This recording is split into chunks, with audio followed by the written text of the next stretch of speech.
These are some interesting facts about those psychosomatic disorders, but you're right, it really shows that emotions within our body and at least the brain are starting to be connected to our mind and consciousness and what that means. But yeah, what do other scientists say, or scientists in modern science? How do they approach this idea of research and researching consciousness? Well, one science paper suggests the location of consciousness may arise in posterior sensory areas. A large collaborative study of 256 participants and many labs collaborating measure electrical, magnetic, and blood flow activity while people view images. And we have seen these kind of experiments throughout history and nowadays more. The results indicate that conscious awareness is more strongly linked to posterior regions of our brain, areas dealing with seeing, hearing, etc., so your senses, rather than the frontal cortex, traditionally associated with planning or with reasoning or with this prefrontal area that we can start awakening when we have more reasoning skills. Mm.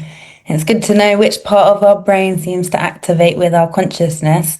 But I must also ask David, what about our consciousness and studies as well with psychedelics, as they're quite a recent field of research with some interesting insights. Yeah, research using these psychedelics has shown that certain measures of the brain signal exceed the baseline waking awareness, and this suggests that altered states via these drugs might offer windows into how consciousness can be expanded or at least change beyond the ordinary. And I think this is also the basic knowledge that many rituals and ancient cultures also use with plant medicine. They started to use these kind of substances, these psychedelics, since these ancient cultures, and there are still many populations or parts of the world where they perform these rituals. So another part of the modern science research has been able to detect the hidden or covert consciousness in some people with severe brain injuries who appear unresponsive. And using advanced imaging like fMRI or the EEGs, so this is just electrical measure or magnetic measures of your brain and the different frequencies that you are experiencing, has revealed that they still understood instructions and show brain patterns consistent with following them mentally. So this is just amazing how this is called the cognitive motor dissociation.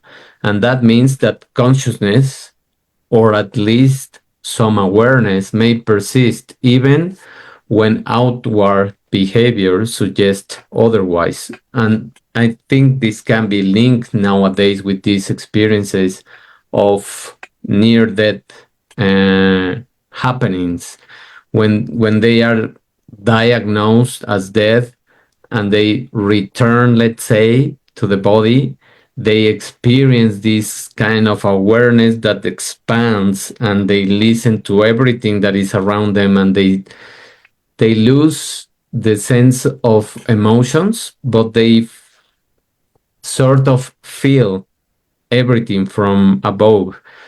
So today we also have theories like the global workspace that is suggesting that consciousness is what happens when information is broadcast across neural networks or integrated information. And that's also what Nikola Tesla used to say, that we are information and energy more than the material stuff that we have. And theory, which tries to measure the amount of consciousness a system has. So these theories, this integrated information theory that tries to measure this amount of consciousness, is trying to give us the answer of what is happening after the physical experience, or is the beginning of how it's going to be linked? I think that's amazing, David. Well, thank you for touching on all of those, from the psychedelics to what happens when you have a brain injury. It feels like consciousness as well is almost outside of ourselves and inside ourselves. There's something going on in all these hidden spaces around us. And I love what you said about those near-death experiences. It's incredible to watch them or read books about them and just hear their perception of where their soul or consciousness goes after their body has shut down. So it is really, really interesting, all the science. And yeah, it just really makes me think that there's so many different scientists that explore consciousness in so many different ways. So I can't wait to keep reading about them and knowing about more research. Well, that brings me to nowadays, and one of the researchers that is giving us a lot of highlights of how consciousness is working, which is Joe Dispenza. He is a New York Times best-selling author and researcher and lecturer that known for his work and his workshops the advanced workshops of meditation, and how he treats the mind-body connection, particularly the effects of meditation on healing and personal transformation. And actually, I read last year, or I think 2 years ago, I don't remember the exact date, an article about him that he proved in these advanced retreats that when he treated people with these advanced meditation stages, and when he gathered a lot of advanced people that were trying to heal the others with a disease, they did a research about how they protected the cells from being infected with the COVID virus. And there is a picture in this article where you can see how the receptors of the cell that have been protected with these advanced healers change the shape of the receptor, not allowing the virus to land on the receptors. So this is just amazing for me, how with the power of your own mind, you can even change the receptors of your cells. And Joe Dispenza also talks about this neuroplasticity, which is the brain changes with meditation and with mental training. And that also happens when we learn new things, when we experience new things. He also discusses mindfulness / meditation research showing these benefits for well-being, stress reduction, modulation of physiological responses. And some of his research suggests that these mental states, the beliefs, the expectation, and the attention can affect the physiological variables, the heart rate, the immune function, and the inflammation, along with many other parameters that they even measure nowadays in his retreats. Wow, I love learning about Joe Dispenza. He sounds phenomenal, and I've only researched him a little bit, but it is amazing how he has shown the power of our mind, how it can change our physiological outcomes, our perspectives, and ultimately our feeling of what consciousness is and the power that we have and the power that that consciousness has. And it also speaks a lot for holistic perspectives. So just to round up our talk, we'll talk a little bit about some holistic perspectives and then some 5 hot, fun top tips for living a healthy and holistic and happy life. So to look at holistic perspectives, we must look at yoga before we go. The word yoga itself literally means like union and coming together. And it's considered a holistic perspective on consciousness because it doesn't reduce the consciousness just to our brain or thoughts or the body. Instead, it sees awareness and consciousness as something integrating the body, the mind, our emotions, and the spirit. And that's quite useful when we're looking at a holistic perspective, because yoga tries to harmonize all the dimensions together, helping an individual move towards self-awareness, and ultimately towards some person with greater consciousness and self-awareness. So I have done yoga only a few times in my life, but it definitely has given me a new sense of relationship to my body and my mind, and the boundaries of where my body can move and bend. The postures, the asanas and breathwork, pranayama, they help people regulate our nervous system, and that really shows that our consciousness and the body are inseparable. We're in complete relationship. And they also describe consciousness with layers. So some philosophy in yoga, the Upanishads and later the Vedantic texts, they look at these layers in koshas, which has a physical body, an energy and breath body, a mental and emotional mind body, a wisdom and intellectual body, and finally your bliss and innermost self. So it's really a holistic perspective understood as moving through these layers as you refine your practice and become more integrated in this self-awareness and awareness of consciousness. And just as you've said before, David, meditation and mindfulness are really important, and that's something that they do in yoga, which helps bring clarity of our emotions and thoughts. And instead of pushing them away and numbing us and pulling them down, which I used to do, yoga is a great way to integrate them and bring them up and just allow what is there and what to be, and to just feel it out and heal. And I think it's important to also say that yoga, a bit like some of Joe Dispenza's meditations, they can go into some sort of transcendental dimension where really deep meditation can bring us to this expanded awareness, and also a sort of a unified state of consciousness, as if we are all one.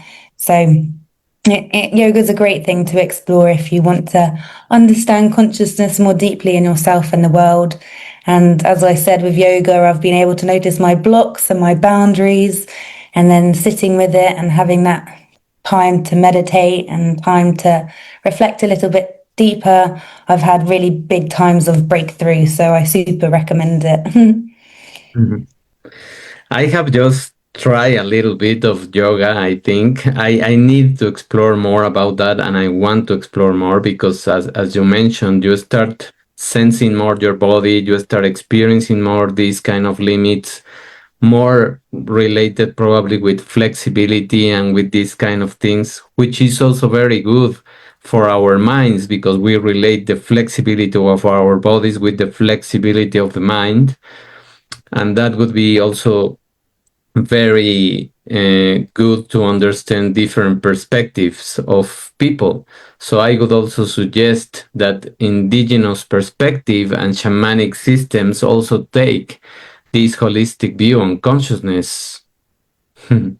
Yeah, I love that you touched on that earlier in the talk, and I agree. Let's finish with indigenous wisdom. I absolutely love it. It's such a different reality to the modern capitalist world, but there's so much that we can learn from these beings, as they're deeply connected to nature themselves and the cosmos, and they seem to hold different codes of knowledge and wisdom that are different to what we know in our countries. So it's always curious with an open mind to have a little bit of awareness about how other people also in different cultures perceive these different concepts.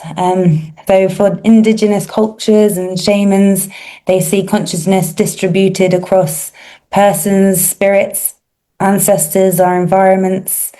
So like we're deeply intertwined with our past, present and future. And they're also, as you mentioned with the psychedelic healing, they link a lot of consciousness to this healing practice. And in those psychedelic plant ceremonies, it's quite amazing, as you said, because they use these plant medicines, but also ritual, dancing, and a state of trance to access higher states of consciousness, really emphasizing those spiritual, psychological dimensions in connection with our body. And they say that, with these special medicines and with these rituals and practices, that there's these altered states of consciousness that you can access non-ordinary knowledge for any self-healing, diagnosis, cures, things that we need to let go.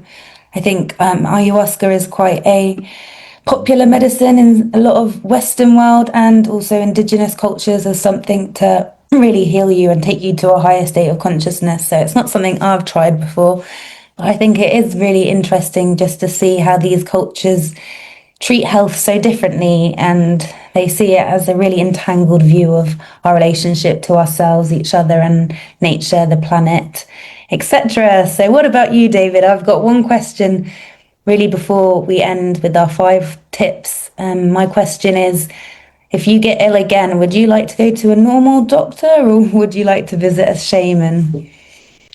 Well, I would love to visit a new modern shaman.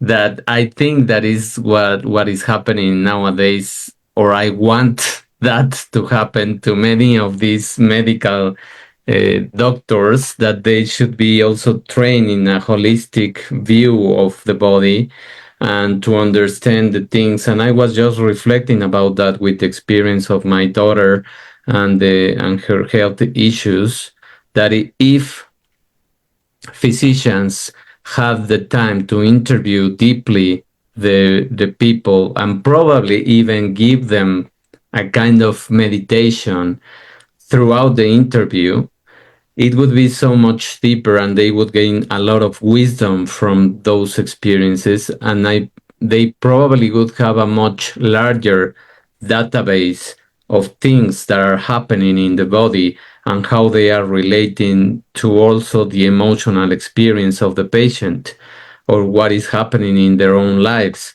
So I would love to see that kind of science start evolving into the new shape of the physicians that we could see, together with this nature and, let's say, helpers that are probably this plant medicine and the chemistry that it has, how to awaken these states without also, of course, being dangerous. Nowadays, we can explore them with microdosage of these chemicals and try to see what happens. That is the new research that is developing as we speak now. Absolutely, yeah, it's exciting time to be alive. But I love that for you, David, having a sort of modern shaman and kind of doctor together. It's important to have a balance and definitely see medicine and science from a more holistic point of view. So, yes, before we go, here are 5 holistic wellness tips designed to nurture and expand your consciousness, where we balance the mind, body, emotions, and our spirit. So, taking that perspective of the holistic perspective of really seeing all the dimensions come together, being important to give attention to, we must, for the first tip, look at our breath. Conscious breathing is so important. The pranayama, as we mentioned in yoga. I would invite you to take 5 minutes after this episode of slow, deep belly breathing. Or if you want to get a bit more creative, you can do alternate nostril breathing. So maybe for a minute on each nostril, hold it and breathe through. And you might discover some exciting things. One nostril lets out more cool air and one nostril lets out more warm air. So give that a go. The benefits of these is that it reduces stress, it balances the nervous system, and it anchors our awareness in that present moment. So good luck with number 1, your breath, your awareness. The second one that I'm going to recommend is getting out of our minds and back into our bodies, being together as one. So either doing some yoga, tai chi, qigong, dance, some movement that just feels good, that might combine your posture, also your breath and mindfulness. Doing that might integrate a few different layers and levels of consciousness where you're connecting the physical, the emotional, and the energetic with your movements. I love to do a bit of Tai Chi, and recently there's the Mm, original Qigong, which is 5 movements of 5 animals. So for mm, 15 minutes, I recommend and invite you to do some gentle movement, moving through your body where you shift that mental state and enhance clarity and levels of consciousness. mm, Number 3, it's something I'm really bad at, but I think it's good to do an emotional check in. So, whether that's once a week, but perhaps you should do it daily, is just seeing how you feel, maybe using journaling with a reflection. So, consciousness, as we know, is not just thought, it's also felt. So, it's important to write and journal those emotions, asking ourselves questions like, what am I feeling right now? And just seeing where the pen goes. That can build a great sense of emotional self awareness and our own consciousness. And it will mean that instead of like reverting to automatic behaviors and patterns, we develop more emotional resilience and emotional intelligence. And we can then prevent some of those psychosomatic symptoms we were talking about because we're able to understand and process our emotions in a healthy way. Number 4, as we started with, is mm, consciousness as nature. Let's have some nature connection in our lives. So many of us are tapping away on our computers. So get outside when you can. I went outside when it rained yesterday and it was still amazing. So just put on a coat, get an umbrella, and enjoy that beautiful world around us. Time in nature reawakens our sense of consciousness as something that we're related to, not something that's just it over there or something separate from us and isolated. I quite like to do mindful walking where you're just observing what you see around us, smelling, listening, using our senses.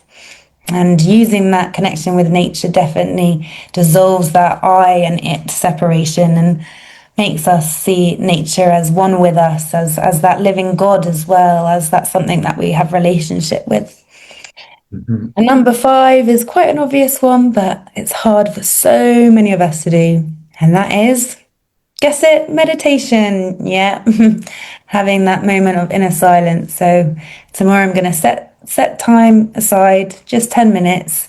See if you can do the same to just quiet down the mind, allow thought to just swim and move along, and gently sitting and doing this maybe once a day or every other day will allow us to see more levels of consciousness and hopefully as well help us to find some inner peace.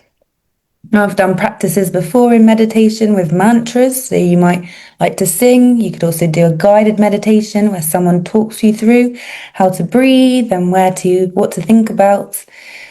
Or you might just sit there and intentionally give you some loving kindness or spread that around to the people that you love and just intentionally send it that way.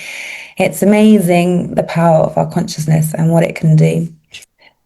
So, out of those 5 tips, in summary, we know that we can activate our consciousness, we can grow and evolve our consciousness, and we can really care for it in a holistic way by giving attention to our breath, our body through movement.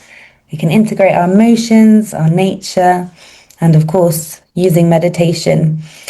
And these practices together, if we can keep growing that muscle within this holistic academy, these practices are going to cultivate clarity, balance, and a deeper connection to ourselves and the world, which is invaluable and priceless. So I'm really excited to practice myself some of these different tips this week. mhm. Thank you, Amy, for those holistic tips that you just share with us. And I think that ultimately the nature of consciousness remains one of science's greatest challenge. But each historical step, each theoretical leap has brought us closer to appreciating its profound complexity and its centrality to the human condition. So, the practice that I would like to integrate this week is, let's say, the power of reflecting more of what is happening around me. This is what I would love to do this week. What about Wow. you? I'll keep you accountable to that. As I said, I'm not great at journaling, but I think I'm going to dedicate myself to having some of those mindful walks. And as I said, a 10-minute mindful meditation, that will be great. So thank you, listeners, for this amazing episode and for staying with us to find all about the history of consciousness. Yeah, thank you. And we would love to invite you for our next episode, which is number 5, which is one number that we have care for because it's a multiple of our 25, which is the first one that we gave to you. So the next week we are going to speak about navigating the shadows using intuition to find your light. So it's also a very interesting episode of how we join the light and the darkness and how we explore these shadows, which are not negative. They are just something that is hidden. They are just patterns that we need to understand in our lives so that we can evolve and find our, let's say, enlightenment. So get ready to embark on a powerful journey where your intuition will become your ultimate guide, which is something that we need nowadays a lot because we have been lost out of touch of our intuition. And we'll dive into the mysterious interplay of shadow and light within you, the fears, your doubts, your hidden parts that hold secrets. So it's time to share secrets to your greatest strength. So stay tuned, interact with us, and of course, we will leave you the links so that you can interact.